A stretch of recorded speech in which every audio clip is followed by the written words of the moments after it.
The longer the fighting goes on, the less joy Beowulf takes in it.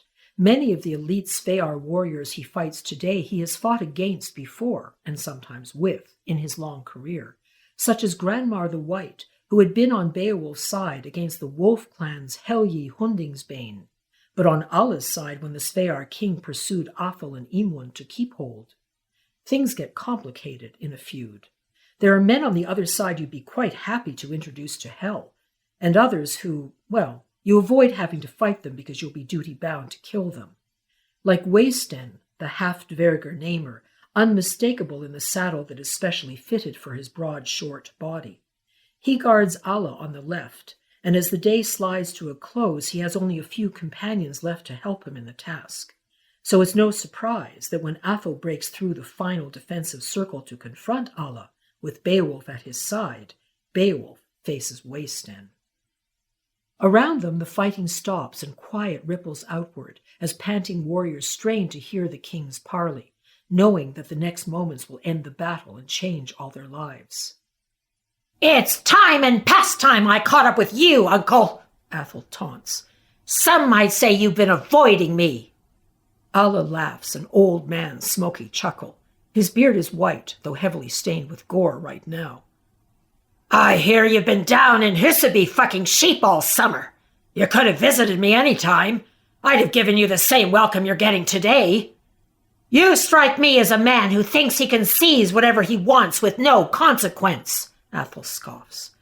"You know I'm no thrall to be stripped of a birthright he has no right to expect, though you tried to do it. Well, I'm no piglet to be butchered and seethed for stew. I believe your errand to find me and my warband has been accomplished, though things are turning out differently from what you expected. My world-famous horse Raven is waiting to bash your skull in when I knock you off your sorry nag. If you want my advice, you'll avoid any more humiliation than you've already heaped on your warband and give in right now. I promise. I'll let them keep their heads so they can tuck them in their arses and scuttle back home." With a battle yell, Athel rouses his warhorse and attacks Alla with his sword, while Beowulf swings his at Waysten, and the fighting resumes around them. Beowulf has been told that when Waysten fights, Waysten, who is a namer of earth, the ground shifts beneath his opponent's feet, or the rocks rise to trip their horses. Now Beowulf feels for himself how true the tale is as the ice trembles and cracks wherever Fair's hooves strike it. Still, Fair has never stumbled and will not do so today. And though Waysten has impressive speed and power, size does matter, and favors Beowulf overwhelmingly, almost comically, in this fight. There's a reason the Dvergar in the far Norland tried to maintain peaceful relations with the frost giants. Twice as they fight, Beowulf has to restrain the full force of his stroke to keep from killing Waysten, while carefully concealing what he's doing. Not so Athel and Alla, who are well matched. On his side, Alla has experience, and Raven is in truth the best warhorse in the living world. On Athel's, a stronger arm with bitter pride and thwarted greed to drive it. They trade one blow after another until Alla's sword connects with Athel's neck. The bone lining round the neck of the felt hood beneath his helm absorbs the force and breaks the blow, but there's a great cracking sound, and Athel sways hard, nearly knocked from the saddle. His right arm dangles, uselessly paralyzed from the force, and his sword drops from his hand.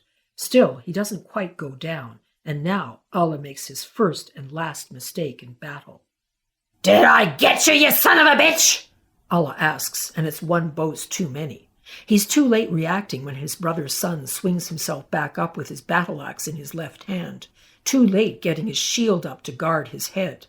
His famous helm, Warswine, may be beautiful, but its protective ridge fails against the axe that thunks cleanly through it and lodges fast in his brain pan. Alla's eyes go wide, and his mouth drops open in silent shock as blood seeps through his hair and down his forehead.